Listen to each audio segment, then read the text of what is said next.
country. Dr. Okupe, I'm sure you have read and you have heard people talk about the nomination of Alhaji Adesina and what happened to him during his visit to the Senate, which was televised live, I think it was, regarding his involvement in the assassination of Bola Ige.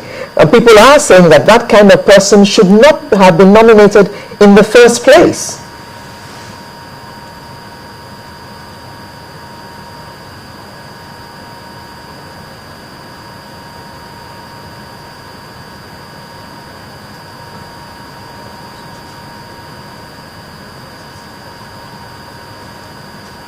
Alero, please, with all due respect, just because some persons, you see, we've got to, we must move away, especially media, we must move away from stereotyping in this country.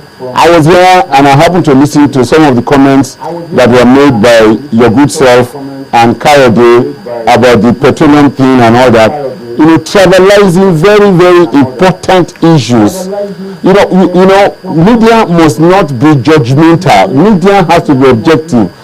If there are rumors or if there are issues that somebody committed an offense and has not been taken to a court of law and has not been found guilty, and you say that because of that, if the man is deserving of being appointed anything, he should be denied.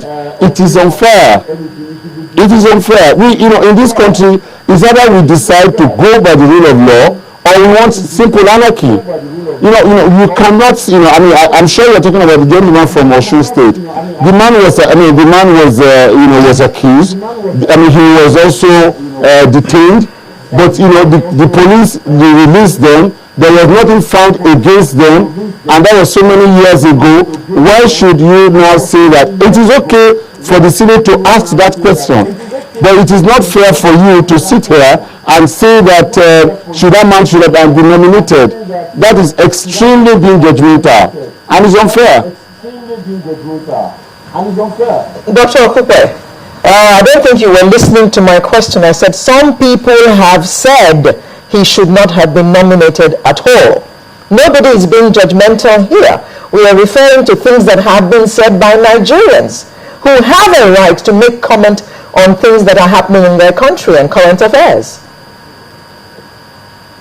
Well, I'm sorry, you know, from this, from my point and from where I'm sitting here, the audio is not so good. What I heard you say was that, you know, you said that kind of person should not have been nominated.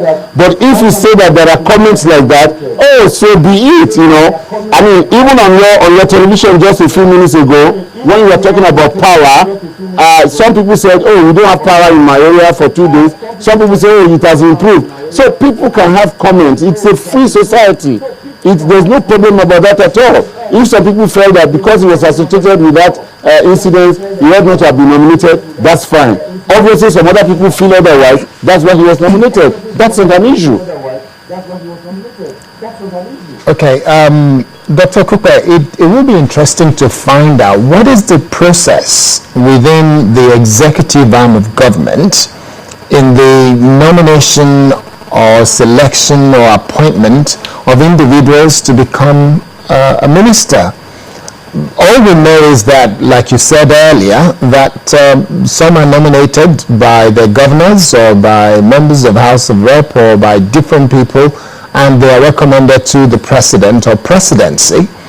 What else happened? Is there any kind of interview process to identify those who have the quality to be a minister of the Federal Republic of Nigeria?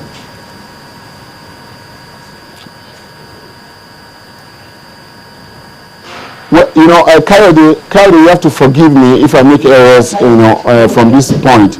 The audio here is extremely very, very muffled. But I think I have a general idea of what you're saying. Now, there is a political process, like everywhere in the world. There's a political process by which people who take up or who are given government appointments are nominated. I said it earlier, that number one, the president himself is a Nigerian. He has been in the politics for over 15 or 20 years now. He knows, he has some idea about, people from various places. He has people that he has also, worked with, either as deputy governor or as vice president, acting president for the past couple of years. So, even on his own, he may even have some names, and then he consults with the governor and said, look, I'm thinking of making this man a minister. What is your opinion? I don't live in your state. What do people in your state think about him? So, the process is not cast in iron or, in concrete. There is consultation. There are recommendations from various quarters, from various interest groups, from various stakeholders. For instance, let me say this on public television. The president never knew Dr. Akinwumi, who is the agricultural minister. But the president, consulted with certain people because he wanted, he wanted an agrarian revolution in the country. He wanted to make agriculture his major fulcrum for diverting attention from oil as an alternative. He consulted some people and said, look, can you find me, a brilliant person who has experience in agriculture? Some names were given, and Dr. Akinwumi's name was one of them. You will recall that he had to be, he was recalled all the way from Kenya. So I just gave this as an example for you to know how far-reaching, consultations do take place before these things are done. People just don't wake up in the middle of the night and scribble some names, or some people just send some names from the states. It is never done like that. You are talking about people. To be a federal minister is an eminent position. It's a position of high responsibility. Therefore, the attention that it requires always goes into the process. Okay, one of the things I would like for you to put some clarity on, Dr. Okupe, is the issue of, does the president sit with these individuals, some of them quite distinguished in terms of their achievement and their records, but does the president actually sit with them and say, you've been nominated, a lot of consultation has happened, but I would love to hear from you. What do you bring to the table before I will send your name to the Senate to the Senate?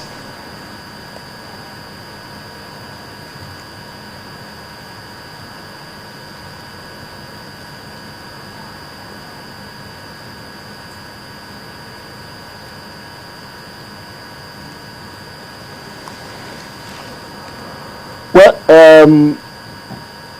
it sounds as if really I still have a problem hearing you properly, but it's okay. Now you're asking what do I bring to the table before one's name is sent to the Senate. After the various consultation, the president now sits down. He doesn't, for instance, if the president sends one name from one state, it doesn't mean that the only name he has pen down or pencil down is only one from that state. He probably has 4, 5 or 6, and then he takes a decision and said, okay, out of all these 5 or 6 names, this is the gentleman or lady that I think would be best.